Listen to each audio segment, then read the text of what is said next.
போடி சட்டமன்ற தொகுதியில் மாண்புமிகு கழக தளபதி அவருடைய தலைமையிலான மதசார்பற்ற முற்போக்கு கூட்டணியின் வெற்றி வேட்பாளராக நான் இன்றைக்கு மனு தாக்கல் பண்ணியிருக்கிறேன். வெற்றி வாய்ப்பு தமிழ்நாடு முழுவதும் மதசார்பற்ற கூட்டணியின் சார்பாக போட்டியிடுகின்ற அனைத்து வேட்பாளர்களும் உறுதியாக மகத்தான வெற்றி பெறுவார் என்பதை தெரிவித்துக் கொள்கிறேன். போடி தொகுதி மக்களுக்கு ஏதாவது ஒரு முக்கிய பொறுப்பு நிறைவேற்ற மாதிரி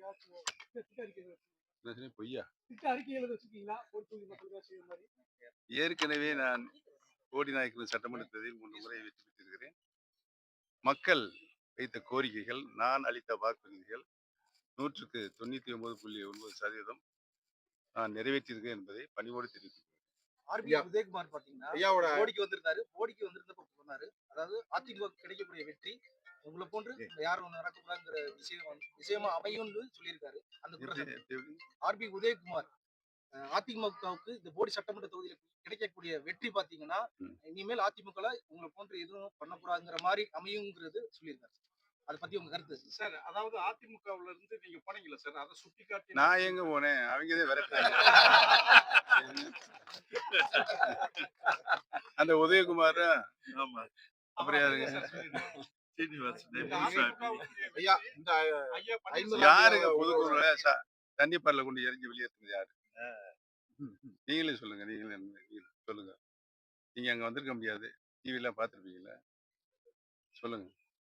50 ஆண்டு கால அதிமுகவின் அரசியல் வாழ்வு, அதுல 25 ஆண்டு கால ஒரு சட்டமன்ற உறுப்பினர், அமைச்சர், பன்முகம் கொண்ட இந்த ஓ பன்னீர்செல்வம் அவர்கள் தற்போது முதன்முறையாக திமுக சார்பில் வேட்புமனு தாக்கல் செய்திருக்கிறார். அதை பத்தி எப்படி ஃபீல் பண்றீங்க?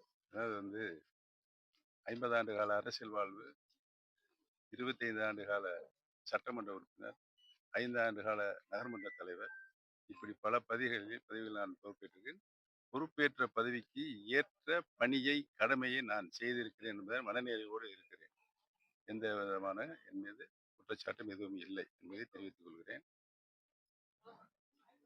அதாவது மக்களால் அபிமானத்தோடு, ஆதரவோடு தான் மக்கள் பிரதிநிதிகள் வர வேண்டும், செயலாற்ற வேண்டும்.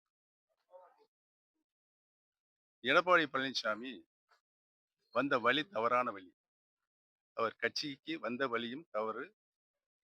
மாண்புமிகு முதலமைச்சராக யார் நியமனம் பண்ணது?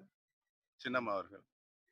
அவர்களையே சூரியனை பார்த்து ஏதோ குறைக்கிறது அப்படி சொன்னால், ஒரு நன்றி உணர்வில்லாத ஒரு மனிதர் இந்த கட்சிக்கு பொதுச் செயலாளர் வந்த காலத்திலிருந்து இன்று வரை இன்றும் தோல்வியைத்தான், படுதோல்வியைத்தான் சந்திக்கும் என்பதை தெரிவித்துக் கொள்கிறேன். அவர் நிரந்தர பொதுச் செயலாளர் கிடையாது. அது உள்பட 6 வழக்குகள் இன்றைக்கும் சென்னை உயர்நீதிமன்றத்தில் சிவில் சூட்டில் இருக்கிறது என்பதை தெரிவித்துக் கொள்கிறேன். வாழ்த்துக்கள்.